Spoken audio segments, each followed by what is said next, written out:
Non, mais la réalité, c'est que la première mi-temps, moi, franchement, c'est bluffant ce qu'ils ont C'est la réalisé. plus belle de la CAN.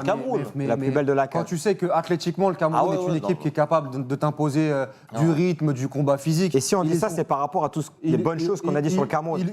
Ils les ont complètement soulevés, ils ont annihilé les transmissions. Je crois que le Cameroun, c'est 0 tir cadré sur la rencontre. À aucun moment, ils arrivent à sortir sur la première mi-temps. C'est un peu mieux quand ils passent en 4-2-3 en deuxième mi-temps, Pagou, avec le changement d'Inaé Bimbe et Nkoudou. Mais sincèrement, c'est pas dingue non plus. Et ils ont fait le match parfait, en fait, le Maroc. Dans le fait de gicler sur le porteur de balle adverse, de fermer les espaces, à la récupération du ballon, on se projette en nombre, on va créer du surnombre, on va créer du danger dans la surface de réparation, on va gratter des fautes, on va essayer d'aller chercher des coups francs, des coups de pied arrêtés, des corners, et c'est comme ça que le but arrive. Et puis après, tu es dans le match parfait, parce que là, le Cameroun, qui aime la transition à outrance, comme on l'avait vu contre l'Afrique du Sud, bah là, ils doivent faire le jeu avec une pression. Et moi, ce que j'ai trouvé de fascinant du côté du Maroc, c'est le pressing, l'intensité. Mais pour sortir du pressing marocain ce soir, à chaque fois qu'il y avait un joueur qui avait le ballon du côté du Cameroun, mais c'était tellement compliqué. Il y avait un rebond, 2 rebonds.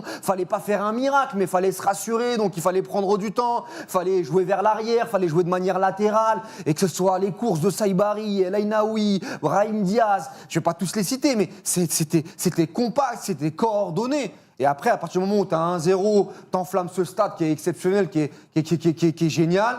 Tu as eu ce petit temps faible avec le penalty d'Mbemo, on va pas revenir là-dessus. Derrière, tu as la grosse occasion d'Nkoudou où il lui manque un appui sur le corner. Et là, tu ressens que juste après, ils reprennent le ballon, ils reprennent le contrôle. T'as Brahim Diaz qui est encore une fois virevoltant, Abdé. T'as la grosse occasion sur le corner avec la tête d'Abdé. T'as celle de Saïbari qui arrive derrière avec le penalty, pas penalty. Et tu vas mettre ce deuxième but avec Saïbari qui met ce deuxième but. Et là, après, c'est rangé. Sofiane Amrabat qui rentre, El Nesri qui rentre. T'as mis les chiens. Et lié, on envoie des longs ballons. Voilà, c'est le match qu'il faut. Ouais. C'est le match séquencé que tu dois faire contre le Cameroun pour qu'il n'existe pas. C'est ce qu'a fait le Maroc. C'est ce qu'on attendait du Maroc. C'est ce qu'on voulait du Maroc.